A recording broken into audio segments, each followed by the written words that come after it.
Hello everyone, good morning. आज solid state का 14वां lecture है और इस चैप्टर का लास्ट लेक्चर भी है। ठीक है, आज के इस लेक्चर में हम लोग ठोस के चुंबकीय गुण के बारे में पढ़ने वाले हैं। ठीक है, लास्ट लेक्चर में हम लोग ठोस के विद्युतीय गुण को काफी अच्छी तरह से समझ चुके हैं। ठीक है, तो सब लोग यहाँ पर ध्यान देंगे और काफी अच्छी तरह से चीजों को समझेंगे। यहाँ से ऑब्जेक्टिव प्लस सब्जेक्टिव दोनों तरह के प्रश्न पूछे जाते हैं। ठीक है, पेपर में पूछा भी जा चुका है, तो अच्छी तरह से आप लोग सीखेंगे। देखेंगे, हमने हेडिंग लगाया हुआ है बोर्ड पर, ठोस के चुंबकीय गुण। ठीक है, इंग्लिश में इसको क्या कहेंगे? Magnetic properties of solid. ठीक है, तो देखेंगे ठोस का चुंबकीय गुण किसे कहेंगे। एक सिंपल सी परिभाषा इसकी कह रहा है, ठोस का वह गुण जिससे कोई ठोस चुंबक द्वारा आकर्षित या प्रतिकर्षित होता है, ठोस का चुंबकीय गुण कहलाता है। ठीक है, अगर कोई ठोस पदार्थ है तो चुंबक द्वारा उसके आकर्षित या प्रतिकर्षित होने के जो गुण होंगे उसी को हम क्या कहेंगे? ठोस का चुंबकीय गुण। क्लियर है? अब देखेंगे, प्रश्न उठता है कि ठोस में ये चुंबकीय गुण होते क्यों हैं। तो देखेंगे क्या कह रहा है कि ठोस पदार्थ में चुंबकीय गुण उसके अणु या परमाणु में उपस्थित एकल इलेक्ट्रॉन के कक्षीय तथा चक्रण गति के कारण होता है। ठीक है, आपने 11th क्लास में काफी अच्छी तरह से पढ़ रखा है। क्या होता है? इलेक्ट्रॉन में दो प्रकार की गति पाई जाती है। इलेक्ट्रॉन दो तरह की गति करते हैं, एक कक्षीय गति, एक चक्रण गति। आपने पढ़ रखा है। ठीक है, तो ये कक्षीय गति या चक्रण गति कब होता है ठोस पदार्थ में? तो दिख रहा है कि इसके अणु या परमाणु में जब उपस्थित रहेंगे कौन से इलेक्ट्रॉन? एकल इलेक्ट्रॉन या कहिए अयुग्मित इलेक्ट्रॉन। ठीक है, एकल या अयुग्मित इलेक्ट्रॉनों की उपस्थिति के कारण क्या होता है? ये इलेक्ट्रॉन कक्षीय या चक्रण गति करते हैं, जिसके कारण ठोस पदार्थ में क्या होता है? तो चुंबकीय गुण उत्पन्न होता है। ठीक है, इसी कक्षीय या चक्रण गति करने के कारण। ठीक है, देखेंगे ठोस पदार्थ के चुंबकीय गुण का मापन, ठीक है, किसके द्वारा? तो चुंबकीय आघूर्ण से किया जाता है। ठीक है, चुंबकीय आघूर्ण को किससे सूचित करते हैं? म्यू से। 11th क्लास में हमने एक आपको फार्मूला बताया था, म्यू बराबर √n into n+2 bore magneton. ठीक है, किससे इसको, इसका मात्रक क्या होता था? तो बोर मैग्नेटॉन किसका? चुंबकीय आघूर्ण का। क्लियर है? तो ये फार्मूला आप पढ़ चुके थे।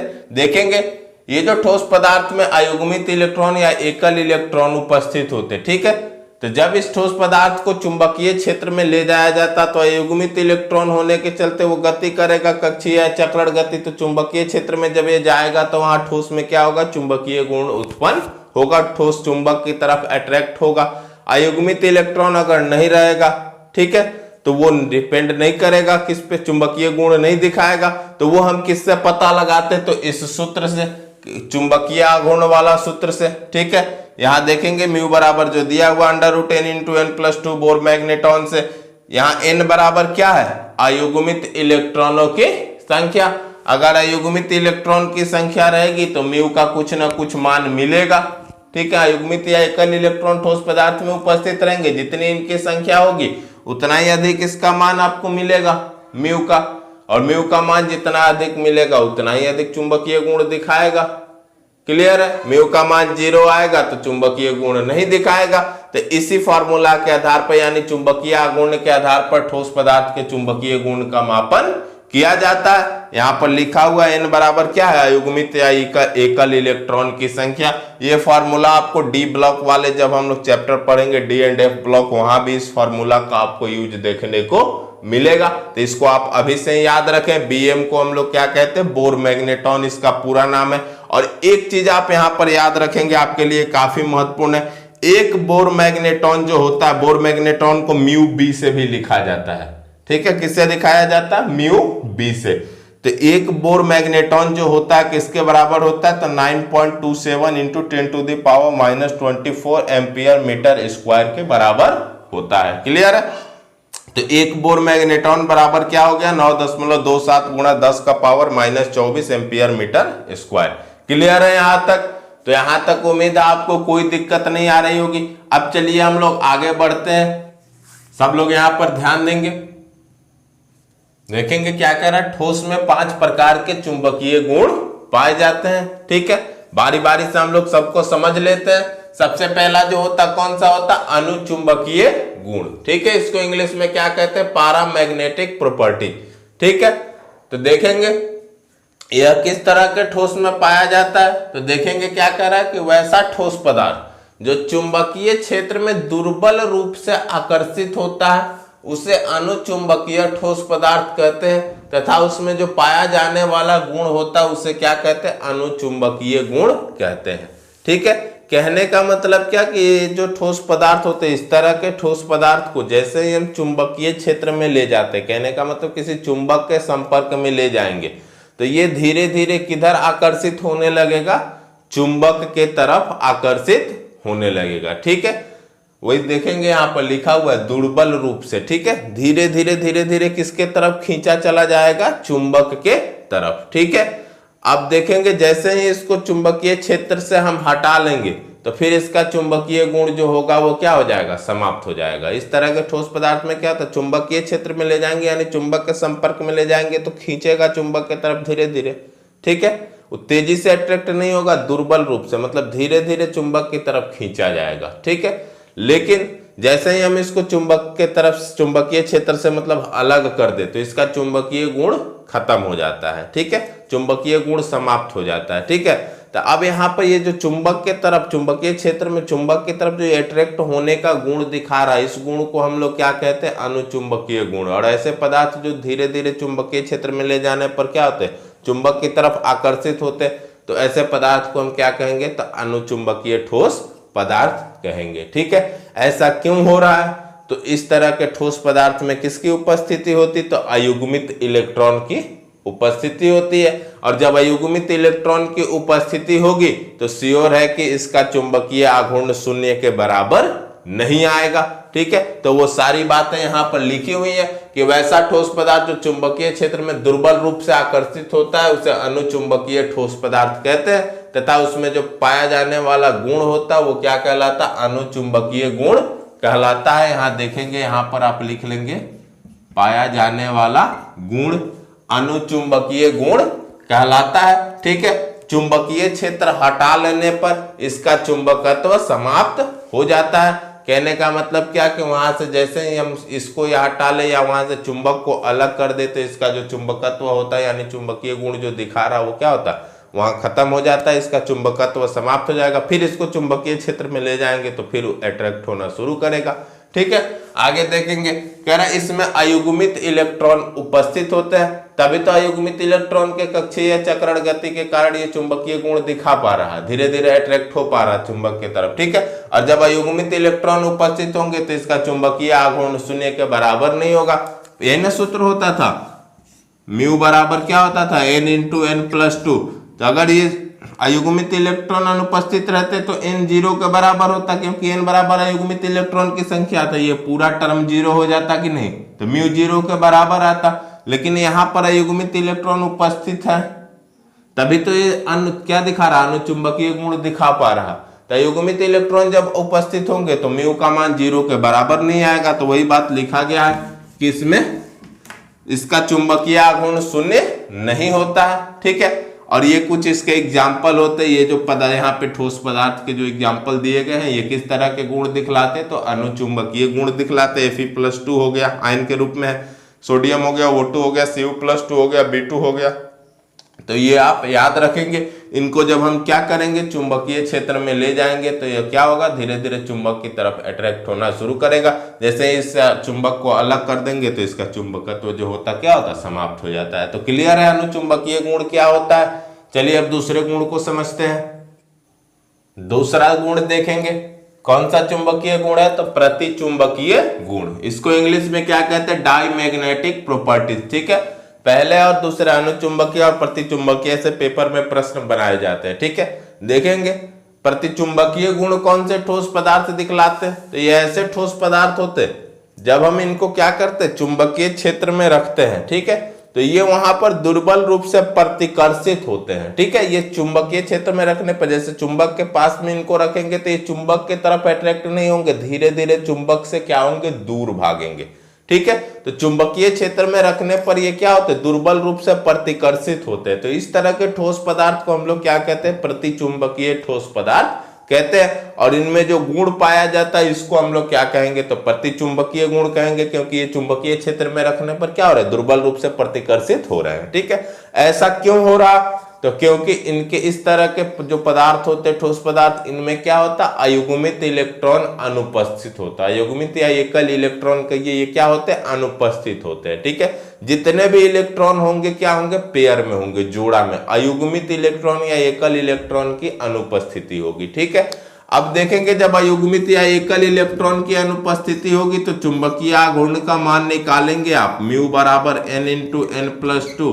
तो हमें दिख रहा है अयुग्मित इलेक्ट्रॉन नहीं है, अयुग्मित इलेक्ट्रॉन नहीं है, यानी कि n का मान यहाँ पर 0, तो 0 × 0+2, ये पूरा टर्म ही आपका क्या हो जाता है, 0। म्यू का मान यहाँ क्या मिलेगा, 0 के बराबर। ठीक है, तो चुंबकीय आघूर्ण जब शून्य मिलेगा, ठीक है, तो हमें जाहिर सी बात है कि जो पदार्थ होगा चुंबकीय गुण नहीं दिखाएगा, चुंबकीय क्षेत्र में ले जाने पर क्या होगा, धीरे धीरे प्रतिकर्षित होगा। ठीक है, तो इस तरह के जो ठोस पदार्थ होते हैं इनको हम प्रतिचुंबकीय ठोस पदार्थ कहते हैं, जो चुंबकीय क्षेत्र पर में ले जाने पर क्या हो, दुर्बल रूप से प्रतिकर्षित हो, और उनका यह जो गुण होता है इसी को चुंबकीय गुण का प्रतिचुंबकीय गुण कहा जाता है। इनमें अयुग्मित इलेक्ट्रॉन अनुपस्थित होते हैं, इनका जो चुंबकीय आघूर्ण होता है उसका मान क्या होता है, शून्य होता है। तो सारी बातें यहाँ लिखा हुआ है, देखेंगे।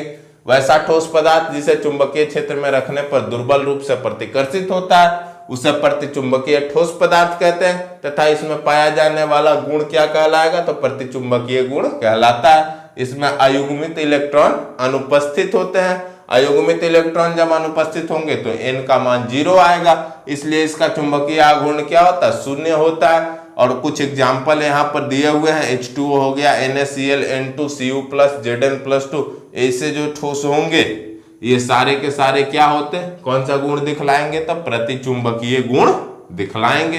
क्लियर है, तो यहां तक आपको क्लियर है। अब चलिए तीसरे गुण को समझते हैं, देखेंगे तीसरा कौन सा है, लौह चुंबकीय गुण। इसको इंग्लिश में हम लोग क्या कहते हैं, फेरोमैग्नेटिक प्रॉपर्टी।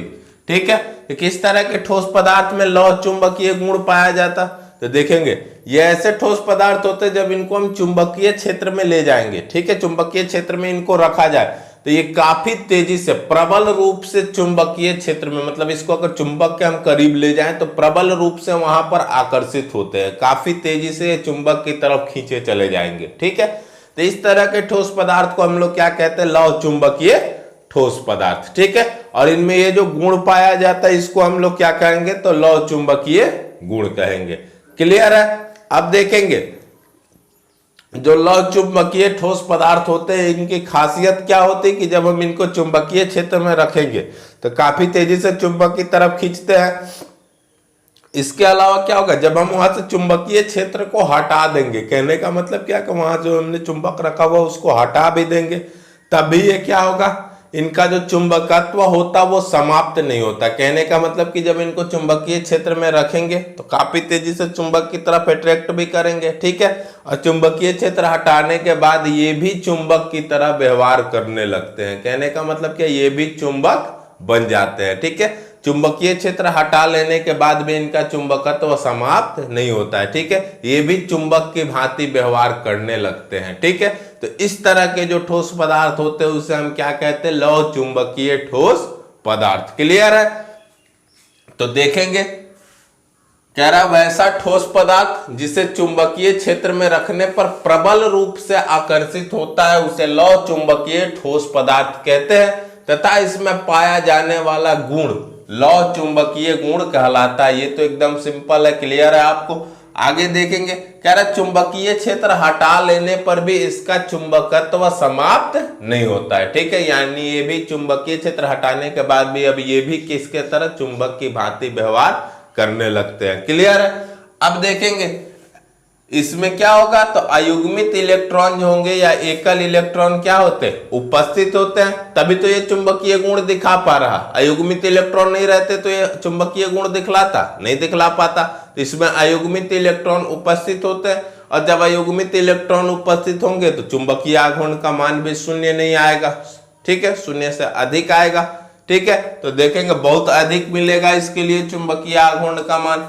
ठीक है। तो इसका ये आप याद रखेंगे बस कि इसका चुंबकीय आघूर्ण शून्य नहीं होता। क्यों नहीं होता? क्योंकि इस तरह के पदार्थ में अयुग्मित इलेक्ट्रॉन उपस्थित होते हैं, ठीक है। कुछ एग्जाम्पल की बात करें तो मेन एग्जाम्पल जो होते हैं याद रखेंगे आप, आयरन होता, कोबाल्ट होता, निकल होता, कैडमियम होता। ये ऐसे ठोस पदार्थ है जब चुंबकीय क्षेत्र में इनको ले जाएंगे तो क्या होगा, काफी तेजी से चुंबक की तरफ खींचते हैं, ठीक है। जब चुंबकीय क्षेत्र हटा भी देंगे तब भी ये किसके भांति व्यवहार करते, तो चुंबक की भांति व्यवहार करने लगते, मतलब इनका चुंबकत्व खत्म नहीं होता, चुंबकत्व समाप्त नहीं होता है, ठीक है। तो इतनी सी जानकारी आपको रखना है किसके लिए, तो लौ चुंबकीय गुण के लिए, कि ठोस पदार्थ का लौ चुंबकीय गुण क्या होता है, किस तरह के ठोस को हम लौ चुंबकीय ठोस पदार्थ कहेंगे। सारी चीजें यहाँ पर क्लियर है आपको। चलिए अब हम लोग चौथे गुण को समझते हैं। सब लोग यहाँ ध्यान देंगे, चौथा कौन सा है, फेरी चुंबकीय गुण, और पांचवा कौन सा है, प्रतिलौह चुंबकीय गुण, ठीक है। एक होता है फेरी मैग्नेटिक प्रॉपर्टीज और एक होता है एंटी फेरोमैग्नेटिक प्रॉपर्टी, ठीक है।